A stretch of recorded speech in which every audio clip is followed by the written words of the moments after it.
Ian, tu veux nous parler de la pensée critique. La pensée critique. OK. Ça, c'est gros, là. Ben oui, c'est un gros morceau. Okay. Puis, je veux dire, on fait une émission de 10 minutes. Alors, c'est sûr que je ne vais pas m'éterniser. Pas exhaustif. Là, non. Okay. Mais je suis là pour vous dire que si vous avez entendu parler de la pensée critique et du fait que les salles de classe, nos salles de classe devraient davantage être des salles de classe où les jeunes pensent et réfléchissent, qu'il y a des façons de faire qui sont des raccourcis et que vous pourriez faire rapidement.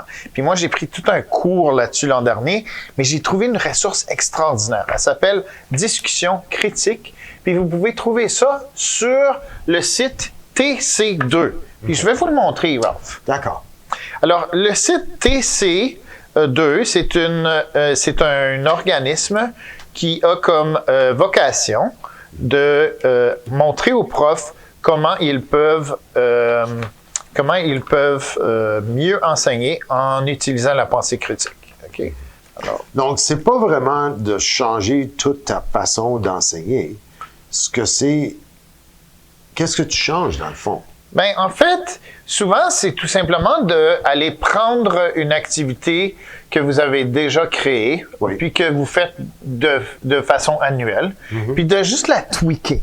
Hein? C'est des petits ajustements mineurs oui. Qui peuvent faire en sorte que le sujet qui était juste une présentation devienne une occasion pour les élèves d'exercer leur pensée critique. Exactement. Okay. Puis, l'outil dont je vous parle particulièrement donne vraiment beaucoup d'informations, mais c'est un document de 8 pages qui est disponible en ligne. On va vous donner certainement le lien dans les commentaires de la vidéo. Ça, oui. Et le document parle de comment créer des enquêtes. Puis, une enquête, c'est quoi une bonne enquête? Bien, il y a même une formule là-dedans pour l'enquête. Alors, souvent, on peut penser que notre activité annuelle de parler, par exemple, d'une province canadienne, que c'est donc une belle activité. Mais je suis là pour vous dire que dans l'estime des gens de tc2.ca, ça serait pas la meilleure activité. Sur le plan de pensée critique. Exactement. Puis, ce qui manque là-dedans, finalement, c'est l'élément de la réflexion et les critères. Alors, quand on dit pensée critique, ce qu'on veut dire en réalité, c'est une pensée qui encourage le jeune à trouver des critères, puis ensuite à porter jugement ou à réfléchir sur ce qu'il est en train de faire. Selon les critères. Selon les critères. Par exemple, l'activité que je viens de vous décrire, très simple de la convertir en activité de pensée critique. Qu'est-ce qu'on va dire? On va dire aux élèves, on va vous mettre en groupe, vous allez choisir une province, puis vous allez nous parler de cette province-là. Mais on va leur dire, votre province, est-ce que vous pensez que c'est une bonne province? OK. Donc, est-ce que tu aimerais habiter cette province-là? Est-ce que tu penses que tu serais bien, que tu serais heureux dans cette province-là? Oui. Qu'est-ce que... OK. Puis le donc, projet... ça, c'est la différence entre je décris des caractéristiques. Oui. Parce que, tu sais, notre façon de faire normalement, c'est ça. C'est que trouve-moi, tu sais, comme les faits. Donne-moi des faits au sujet d'un endroit et puis quelles sont leurs ressources naturelles et tout ça. Et puis, présentez-nous ça. Puis là, qu'est-ce qu'on fait quand on écoute la présentation? On absorbe l'information et c'est tout. Exactement. Mais j'ai pas, dans tout ce processus-là, j'ai pas exercé ma pensée critique une seule fois. Non. Puis l'élève qui est moindrement motivé ou qui est moins motivé que les autres, il va dire « Pourquoi est-ce que je fais ça? » Mais là, tu lui donnes le pourquoi. Parce que là, tu lui dis, j'aimerais que tu fasses des recherches sur une province canadienne. Puis tu vas nous dire pourquoi ta province est la meilleure province du Canada. D'accord. Puis toi, tu vas pouvoir nous expliquer pourquoi ta province est meilleure que les autres. Puis voici les critères que j'aimerais ça que...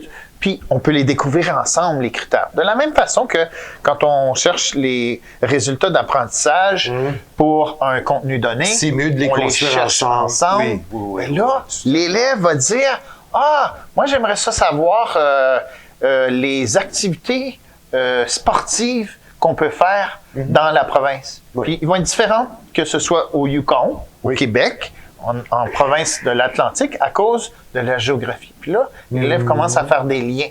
Oui, avec ses propres intérêts aussi. Oui. T'sais, donc ça, c'est tout selon ça.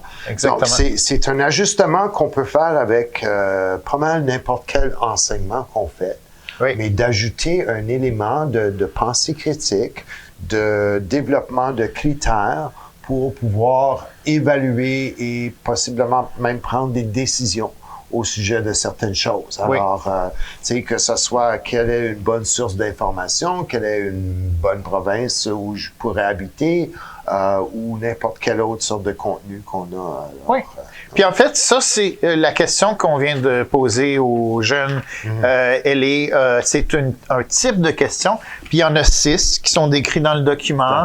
Puis il y a vraiment une théorie. Là. Comment ajuster ta leçon pour y ajouter cet élément-là de pensée critique. Exactement. Ça, c'est un petit élément de ce que vous allez trouver là-dedans. Je vais juste vous montrer vite fait. Ici, pour des enseignants, nouveau à l'approche TC Square ou carré, par où commencer. Alors, quand on clique là-dessus, c'est le document justement ici qui va apparaître, enseigner et apprendre avec la pensée critique.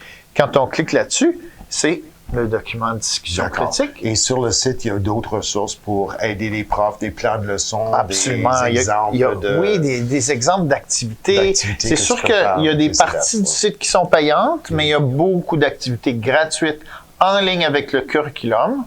Et c'est un organisme pan-canadien, alors parfois il y a des rajustements à faire selon le curriculum de la province.